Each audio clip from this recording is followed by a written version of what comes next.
When should you use Flexbox and when should you use CSS Grid? For a long time we've been using HTML tables and float to position boxes where we want them on the website, but now we have Flexbox and CSS Grid. This is not a guide of how to use either of them. There are plenty of guides out there. This is more when to use what. To be clear, the CSS Grid can do a lot of things that Flexbox can do, and Flexbox can do a lot of things that CSS Grid can do. But in some areas the CSS Grid is better and more convenient, and in other areas Flexbox is more convenient and better. Flexbox is really good at aligning things on one axis. For example, the x-axis called the row, or the y-axis called column. But it only works in one dimension. If you want to do something, well, like a grid using both x and y axis, like this, CSS Grid is much better.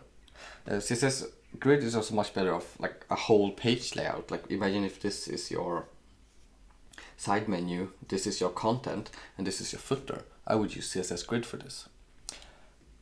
But where they really shine is when you use them together. For example, you can use a Flexbox inside of a CSS Grid item. If this is your website and this is you used the grid system, the grid layout for this, and this is a grid layout item, you can put Flexbox to align things inside your footer or inside your grid item.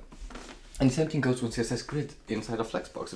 If you align this using Flexbox, you can actually have the same structure as you had on your website inside the Flexbox item. Or honestly, in any way you want. So this is how you should use them. You should use them together and you should learn both.